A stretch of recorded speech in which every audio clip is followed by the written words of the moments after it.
Shabbat Shalom, on va parler cette semaine de la paracha de Ki Teitzei. Ki Teitzei, c'est une paracha qui va nous parler du mariage. Et des fois, malheureusement aussi, le contraire du mariage. Lama a misber boché. Pourquoi le misber, il va pleurer? Comme ça, là, on demande la question. Il y avait une fois, la Gemara nous raconte, une femme très importante. Elle s'appelait Matorona. Elle a demandé à Rabbi Yossi ben Khalifta. Ma Kol Boro c'est Bechol Yom. Qu'est-ce qu'Akol Boro il fait chaque moment depuis qu'il a construit le monde? Baruch Ata Adonai Melech Haolam she'akol yavet baruch. Il lui a répondu, Rabbi Yossi, comme la paracha nous dit, il s'assoit et il fait des mariages.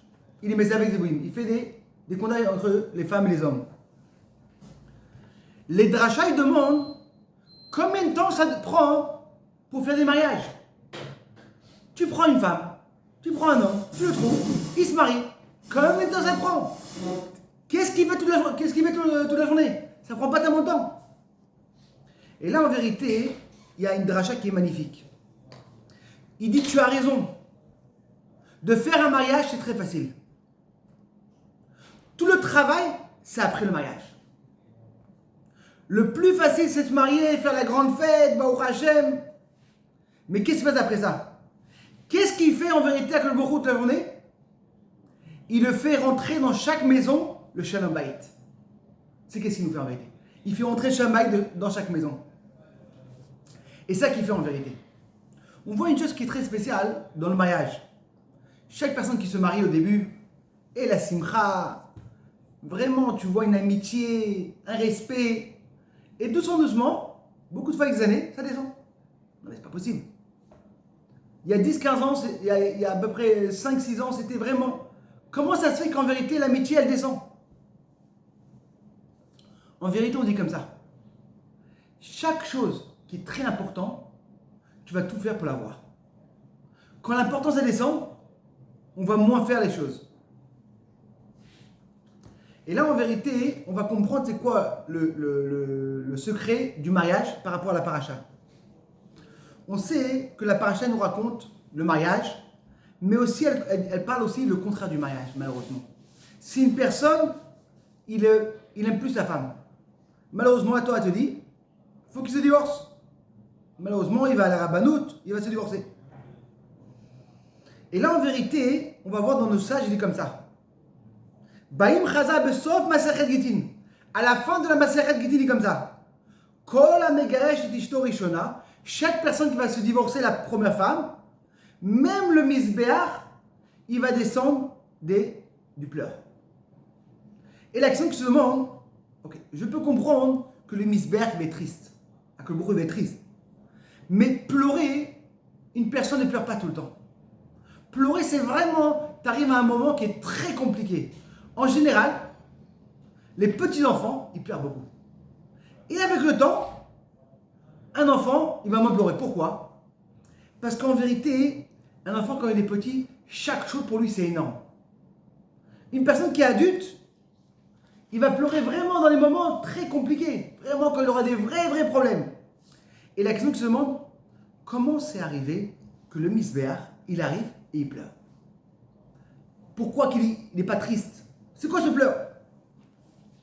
Et là, on va comprendre un truc magnifique. C'est quoi le Misbéach? Le Misbéach, c'est en vérité, c'est une personne qui fait Shalom Bayit entre nous et Hachem. Toute la journée. D'accord? On est là, on y va au Beth Midrash, on va apprendre, on fait la tefila, on sort de là et boum, le tsarim tombe. Ah mais pas possible. Tu t'es marié avec moi, tu as reçu la Torah. Tout d'un coup, on emmène le korban au Misbéach et il dit écoute-moi, c'est vrai qu'il y a des problèmes, mais regarde comment c'est compliqué la vie. Comme le Rabbi Levitza Ben Deshev, il aimait tout le temps donner des bonbons pour l'âme Israël. Tout le temps il a trouvé des petits trucs. Et il disait comme ça, Akadosh Baruch Hu, regarde comment tu as construit ton monde. Tu as construit le Yetzirah en vitrine, tous les ta'avot, les plaisirs dans le monde, tout avec les yeux, tu peux voir. Et tes bouquins, et tout tes Torah en petits livres noir et blanc. Non mais c'est normal que les gens ils vont tomber. C'est normal. Et là en vérité, c'est le Misbach, il fait tout le temps la capara, il dit Hachem, regarde le sens du Ham Israël. C'est vrai qu'il est tombé, mais il ne voulait pas en vérité. Ça veut dire que qu'est-ce qu'il fait en vérité? Le Misbach, tout le temps, il fait le Shalom Bayit. Tout le temps pour arranger. Et la même chose, il nous dit en vérité le message. C'est vrai qu'il y a des problèmes. Mais c'est quoi la force? C'est que quand une personne, en vérité, il prend les choses importantes, si une personne, chaque chose qui est importante dans la vie, tu vas réussir à l'avoir. Si ce n'est pas important dans ta vie, tu ne vas pas l'avoir. Quand une personne il se marie, pour moi c'est fini. Mon rêve à moi, c'est avoir la famille, les enfants. Le reste, c'est que bon, Hachem, j'ai fait de l'argent, j'ai réussi, j'ai fait de la fête, j'en ai marre de ça. Et tout d'un coup, ça commence à être moins important. Plus c'est moins important, une chose qui est importante dans ta vie, tu vas réussir. Tu vas te taper, tu vas aller. Une chose qui n'est pas importante, tu vas beaucoup moins aller. Il y avait une fois une petite blague. Il y avait une fois une femme, elle va dans le canyon, et sa copine, elle voit qu'elle a mis la bague à Goudal, c'est dans le pouce. Elle dit, écoute-moi, la vérité, non mais, on se parle depuis 6 mois, mais je pense que j'ai trompé. Hein. Il dit, la vérité, t'as raison, je me suis trompé, mais pas pour rien, parce que même mon mari, je me suis trompé de mari. Je ne suis pas tombé le bon mari en réalité. Une des questions que se demande, pourquoi les gens ils doivent se marier? Pourquoi de faire une chose, de se bloquer toute la vie, d'écrire un chosé, un contrat de la vie?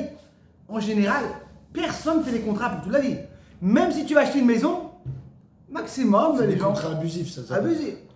Les gens en général, ils aiment faire les contrats quand une personne loue une maison en général, il fait pour 1 an, plus.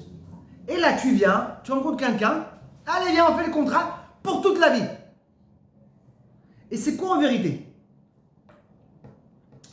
Et là ils disent qu'ils ont fait un mercat, une recherche en États-Unis, et ils ont trouvé que les jeunes racontaient que le système du mariage, d'accord, 40% des jeunes qui racontaient, il était à l'ancienne.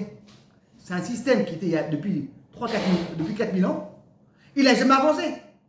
Aujourd'hui, tout a avancé, la voiture, les avions, l'électricité, l'internet, tout. Et les jeunes disaient, mais ce système de mariage, il est à l'ancienne. Je me rappelle ma grand-mère avec son petit mari. Mais de l'autre côté, ils leur ont demandé, 95% des jeunes ont dit, ils vont se marier. D'un côté, ils disent qu'il y a un petit problème, c'est à l'ancien. Ils disent que c'est plus le système Instagram, plus à la mode. Mais 95%. C'est qu'en vérité, le mariage, c'est un Mossad. C'est comme tu rentres dans un Mossad, comme on dit en français. Institution. Est-ce que vraiment une personne voudra entrer toute sa vie dans un Mossad, dans une institution? Allez, tu viens à l'école, 8 heures, tu as les vacances en général. À part ça, tu vas pour 8 ans, tu n'as pas toute ta vie. Écoute-moi, je fais mon contrat, toute ma vie à l'école. Allez, monsieur, 8h, mais tu sais, 8h05, tu vas venir à l'heure. Mais non, une des choses il y avait une fois une personne qui a raconté, il y avait un chant qui a raconté, c'est que faites l'amour, Ahava, comment dire avant en français? Ouais, l'amour. Non, il y a le mot plus. Ok, faites Ahava et pas la guerre, d'accord? Et après ça, il racontait la continuation du chant, c'est mariez-vous et faites les deux en même temps. Aussi la Hava et aussi la guerre. C'est-à-dire qu'il y a les deux en même temps. C'est-à-dire que la question qui se demande, pourquoi en vérité, avant Matan Torah, il n'y avait pas ce moussal de mariage vraiment, de fermeture. Une personne n'avait pas ce système de fermeture avec un rosé, avec ce truc. Là, comme le Rambam nous raconte, une personne, il allait dans le chouk, il voyait une femme, il l'emmenait à la maison, il se mariait. Dans toute la Torah, on ne verra jamais une histoire d'un mariage. On voit avec Abraham, on a pas entendu le mariage, Yitzhak, Eliezer, c'est juste. elle est venue, Ouais. elle a fait entrer à la maison, elle a aimé avec des enfants, on n'a pas vu le mariage. Seulement chez Yaakov, on a vu une fête. Il a travaillé pendant 7 ans, après 37 ans, il n'a pas écrit, il a fait un contrat. Et la question qui se demande, pourquoi il y a 3000 ans, 3500 ans, c'était tout bon, tout le monde se marie, tout le monde avait ce système. Tout d'un coup, Matan Torah, il est arrivé, tout a changé. Déjà, la nature de l'homme, c'est de Oui, chercher à être libre. C'est pas de chercher à s'enfermer. Oui, c'est mais sa nature. il y a eu pendant 3500 ans un système où on a voulu après le changer. D'accord? D'où on apprend le mariage de un mot de la paracha. Un mot incroyable qui nous dit Ki ekar ish isha ou bala. Quand une personne va prendre une femme, d'accord? Quand on voit le mot ikar, en vérité, ça nous rappelle le même mot qu'on a vu chez qui? Chez Abraham Avinu. Natati kesef asade kar mimeni. On l'a dit comme ça. La même chose qu'on a vu chez Abraham Avinu, le mot de kar c'est quoi? C'est prendre, c'est kinyan, c'est d'acheter. La même chose, c'est un contrat. Il est parti acheter avec un contrat. Il peut pas dire écoute moi je t'ai vendu, non, rends-moi le truc. Non, on a fait un vrai contrat. La même chose, là aussi c'est quoi un contrat? Et la question qui se demande, pourquoi en vérité il y a ce contrat-là? Alors en vérité, j'ai vu un pirouge que tout le monde le connaît, mais c'est un bon pirouge de le dire. C'est que la seule chose qui est fait en même temps, c'est nous, c'est les hommes. Adam et Chava. Les animaux, ils sont séparés, à la base séparés. Et ça qu'en vérité, quand une personne, il arrive et il va se marier, en vérité, ça fait une shlemut, ça fait une parfaison. Comme on dit en vérité, c'est pas bien d'être tout seul. Et beaucoup de fois, les gens ils vont se dire, j'arrive pas à comprendre. D'un côté, c'est pas bien d'être tout seul.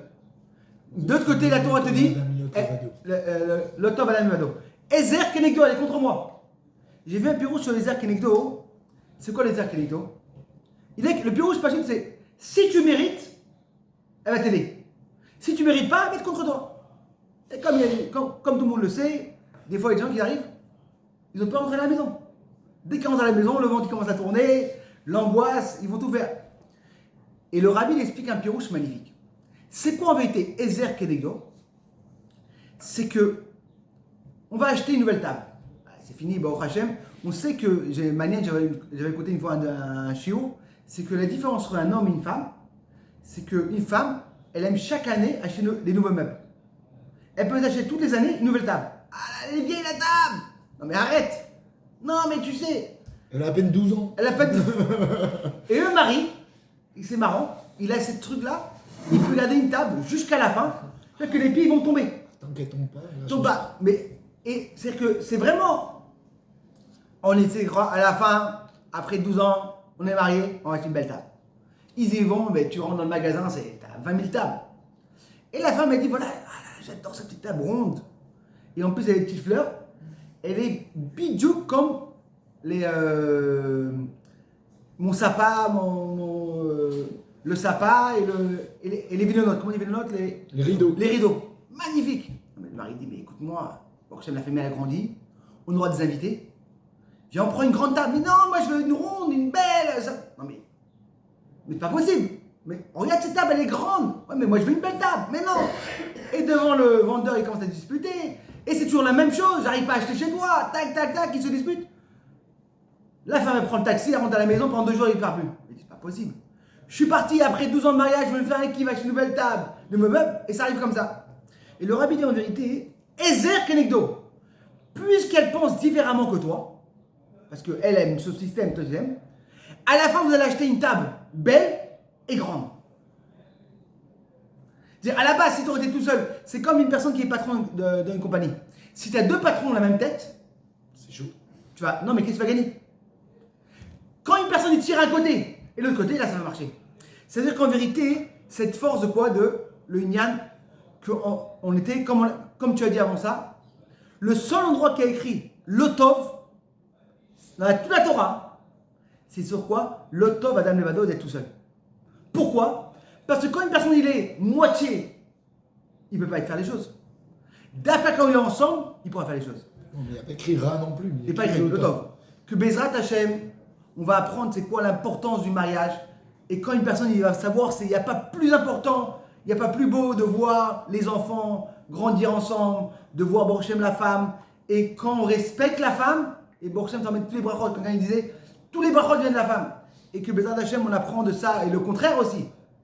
que la femme va respecter le mari, et le mari la femme, qui aurait beaucoup de brachot et beaucoup de hatzara. Shabbat shalom et voir.